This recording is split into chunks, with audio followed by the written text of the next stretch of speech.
All right, so we're moving on now with some business news. Fernand van Tet's joining me here in the studio for that. Hi there, Fernand. Hi, Kat. Now, we were just talking about smoggy times in New Delhi. Someone who's going to be experiencing that firsthand is the British Prime Minister, Theresa May. She's headed over to India on a trade mission. What's she expecting to get done? Well, she's obviously hoping to lay the groundwork for a trade deal, which could only obviously happen after Britain leaves the EU. That's expected to be in around 2019.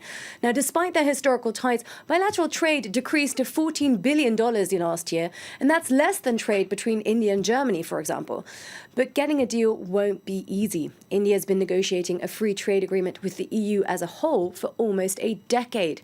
One of the sticking points there has been the demand for a large number of working visas for Indians. And Theresa May, of course, has promised to bring down immigration. Now, Delhi is particularly concerned about a 50% drop in Indian students attending university in the UK after a tightening of visa restrictions there. After landing, May said the UK would not raise its Indian visa quota, but it will make it easier for wealthy Indian investors to enter the UK. I bet they will. Let's move on with the latest from the emissions scandal surrounding Volkswagen.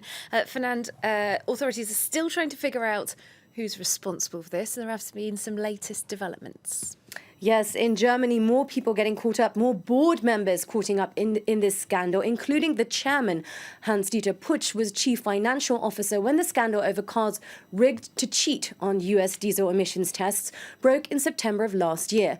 Now, former boss Martin Winterkorn is already being investigated, and the news comes as a German newspaper revealed that California authorities found a different type of emissions cheating device in models belonging to Volkswagen daughter company Audi.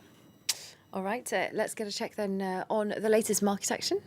Yeah, markets really feeling a boost from that news that the FBI investigation into Hillary Clinton's emails found nothing again.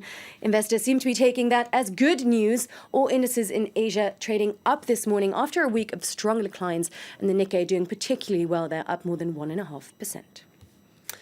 Now, we're moving on from events down here on Earth to the intergalactic side of things. It's not often we have a space news story in business, but you've got news for us about commercial space flights that could have just sort of taken a bit of a big leap forward in terms of the technology that they're using. Yes, well, the idea is that this way of doing space flights will be much safer. It is a small startup, a Spanish company called Zero to Infinity, which says it could have solved the safety issue. The Barcelona-based entrepreneurs propose using helium weather balloons to launch passengers and satellites into space. Josh Vardy has the details. Getting the possibilities for space tourism off the ground. Spanish tech company Zero to Infinity is in Dubai alongside its competitors to promote a new method of commercial space travel, helium weather balloons. These balloons are very safe. They use just helium, which is a noble gas. They're relatively inexpensive. It's tricky to launch them, but that's why we're here. And they can go up to 40 kilometers and stay there for a really long time. It's certainly something that is a lot less risky than attaching yourself or your satellite to a rocket from the ground. Safety remains a huge issue in commercial spaceflight. Previous attempts to take tourism into the stratosphere have been mired in disaster. Entrepreneur Richard Branson's Virgin Galactic spaceship broke up on a test flight in 2014, killing a pilot.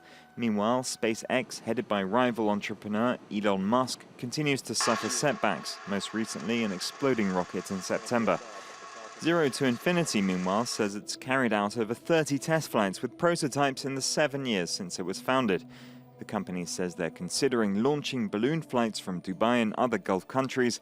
At around €110,000 for a roughly 6-hour experience, this is no budget short haul, but it could be the start of serious space tourism.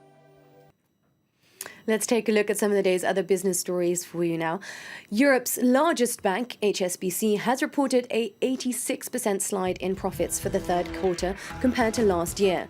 Nevertheless, it performed better than expected. That's mostly because the bank has had to account for losses on the sale of its Brazil unit.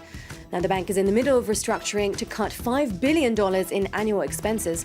44,000 jobs have been cut since 2011, and its CEO indicated that more will go next year. The €20 billion merger of Italian telecoms providers 3 Italia and WIND has been finalized. The formation of the 50-50 joint venture was completed on Saturday, the 5th of November, according to the owner of 3-ITALIA, C.K. Hutchinson. Now, the new company has more than 30 million customers in Italy, and that's almost half of the country's population. And the Web Summit kicks off for its first edition in Lisbon today. It's the first time since its founding in 2010 that the summit, often described as Davos for Geeks, takes place outside of Ireland. Over 50,000 tech leaders and their followers, including 7,000 CEOs, will be attending, and our business editor Stephen Carroll will be reporting from the summit for you live from tomorrow morning.